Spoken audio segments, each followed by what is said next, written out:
A te mauri ki runga, te mauri e rangi, te mauri ka puta ka wāhi, ki te whai ao, ki te ao mara mā. Whiti wano ara mai te tōki, aumi e, ui e, tae ki e. Purple rain, purple rain. I'm just reminiscing a bit. There's a bit of a Prince theme going on. I remember the last time I was in this building, I saw Prince. And I was actually in row 4, and Prince, because it was just him and his piano. And he's like facing this way. So you could be in row 1 and you're getting Prince's bum, but not a bad thing. But then he's looking at the crowd there, and he's like looking straight at me and my wife, my beautiful wife. Then Prince goes like this, he's playing his piano, and he goes, this. And he's playing his piano some more, and he goes, and my wife is blushing, she's going like, and he's like,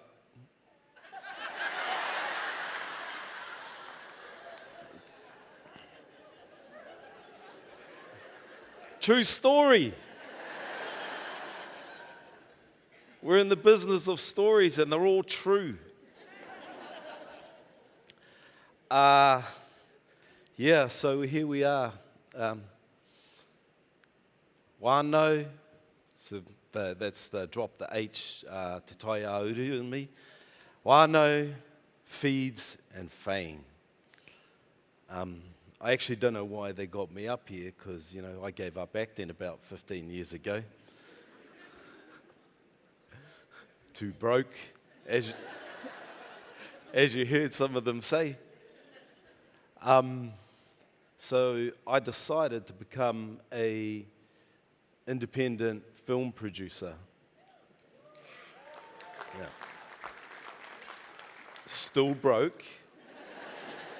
But now everyone expects you to pay for lunch. But yeah.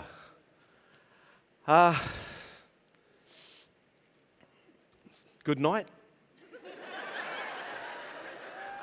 No, that was a question. Having a good night? Some great speakers, some beautiful talent. Weren't some of them wonderful? I was quite intimidated sitting back there listening to all of those. Because they're proper actors, you know, like I say, I was faking it. Faked it pretty good though. But because acting, you know, it's a highly skillful craft, and it takes instinct, emotional control, and timing. The thing was, you know, back in the days, we weren't in control of the narrative. We're slowly wrestling it back, but we weren't back then. You know, you'd have to get a script and it'll say, look, Hone, there's a tall ship. Those guys must be smart. Let's make them feel welcome and give them all our women. Oh, fuck it, why don't we just give them all our land?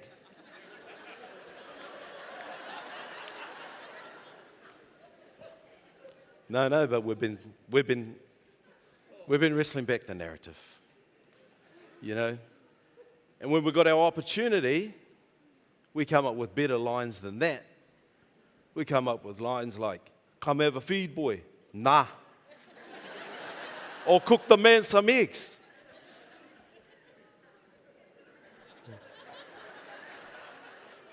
Yeah, I got a part in that movie. Once We're Warriors. It's a good movie, huh? Had some dialogue that was poignant for tonight's kaupapa. He wānau ko tahi tātou. I wonder if they know that when they wrote that, they were copying what Hobson said about the treaty.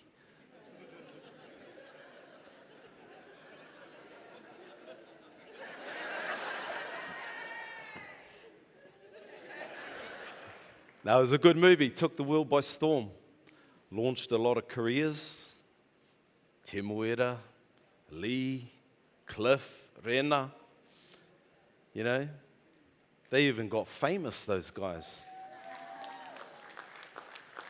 I got a little bit famous, kind of New Zealand famous. A little bit world famous, which kind of leads me to where this whole journey started for me. And it started with this man here. That's Larry Parr. And turns out that he was my father. I didn't know that till I was 11. Went out to the mailbox one day, found a check addressed to my name, went inside and went, "Hey, Mum, look at this, I got some money." Turns out that was the money that we paid my mother, so I never knew. The story gets actually even weirder, because about 2 months later, I was acting in a film that he had written and directed called Mā Kutu on Mrs. Jones. And I played Tawhai Bennett, and the love-struck assistant postal boy. And it was an amazing experience, because I came from a rural town, shearing, forestry, all the good stuff. And then suddenly I was come into contact with all of these people who were thespian, they were really creative, liberal, expressed themselves in all kinds of manner. And I could see that they were a type of family, a type of wānau. And they brought me into that space. But the big problem about that whole thing was, when the film came out, I got teased by everyone at school, and I didn't really like the attention. And so I swore to myself I'd never do that again. Seems I wasn't very good at keeping promises to myself. And I was supposed to do that. I'm lost. Taiho. So we're just going to segue into Larry Parr. If you don't know him, he was a filmmaker in the 70s, 80s, 90s, and even 2000s, making some of these movies that you see right here. He's pretty legendary, and I'm proud to call him my father. He's now the CEO of Te Māngai Pau.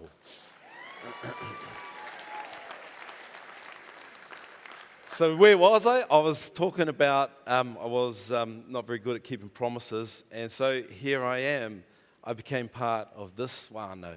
This was my next family. Don't they look beautiful? But they had lots of troubles.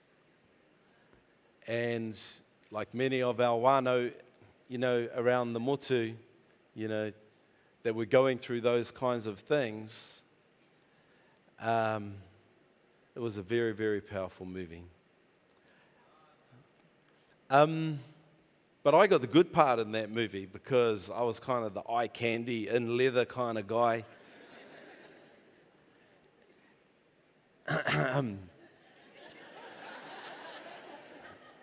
And I was part of a different family. It was this family. And this gang was a hybrid gang. People probably don't really know the backstory of what was going on when we were making it, but they wanted to make some sort of hybrid gang. Like, that kind of look could be quite common these days, but back when this movie was being made, people didn't have moko ka nohi.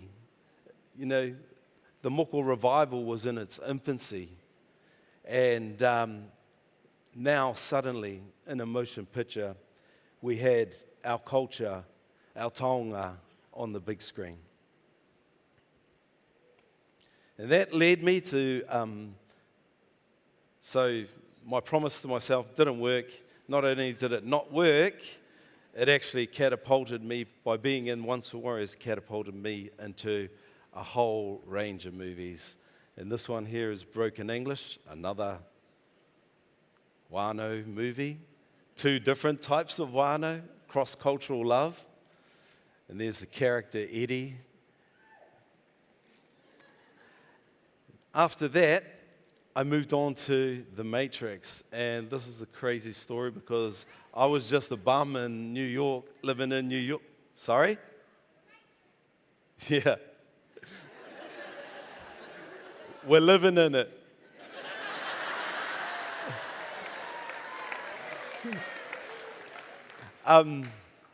Yes, I was living in New York, and just one day I got a phone call. A limo turned up to my house. They flew me out to LA. I had a meeting with the Wachowskis in a hotel restaurant. They left. They didn't tell me I had a part or anything. I went back to New York. 2 days later, I was told I had the part and off to Australia to work on another groundbreaking film. Now, I've got to tell you, I've been blessed, and I'm very thankful for all of the opportunities that I have had.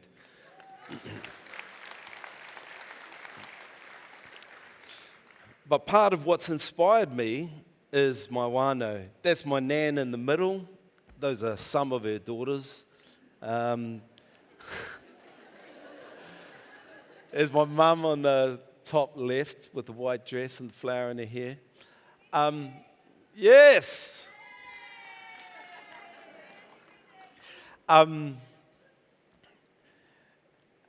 And so there was 19 kids in all.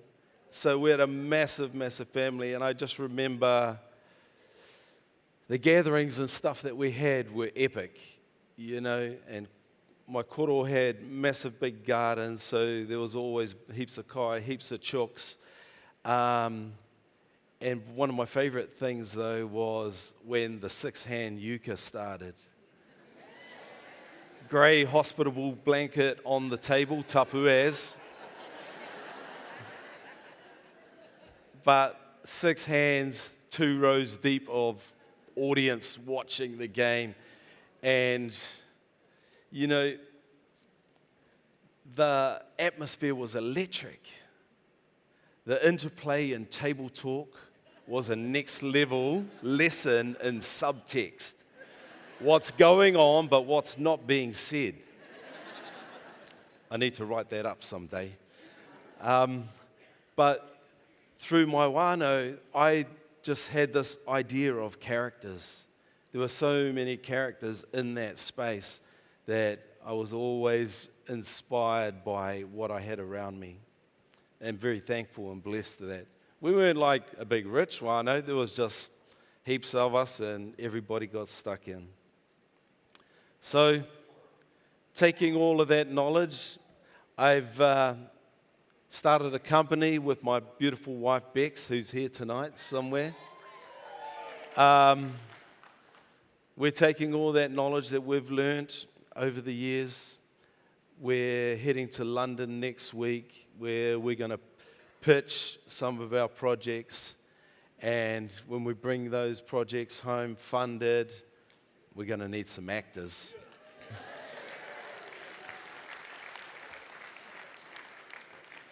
And that's kind of where I'm at these days. You know, I want to be the person bringing our stories, lifting our stories up.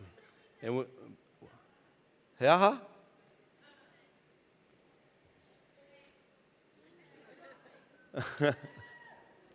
and lifting our kaupapa up.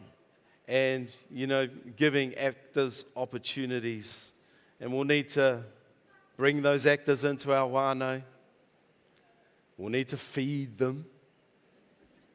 And hopefully we'll make them famous. So besides all of this and, you know, the ups and downs, I've told you a lot of the kind of ups, you know, but there's always been heaps of adversity. And, you know, that adversity has forced me to make changes in my life. And it's forced me to do work and look inside. And that's the hard work, looking inside yourself and unpacking things. But now I know that I'm on my right path with what I'm doing. And so I know that we are collective, you know, Māori people. We are about the unity and we are about the one. But we've got to also make sure we look after the self.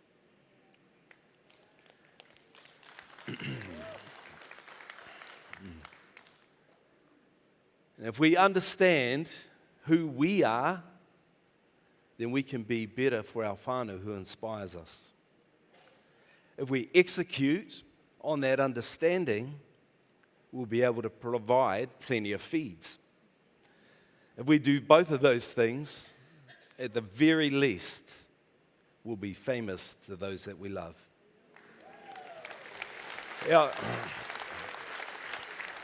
E aku rangatira, koutou ko wakupiri mai nei, I roto I te whare o Kirita Kanawa, nei rā te mihi aroha ki a koutou, pōmari e.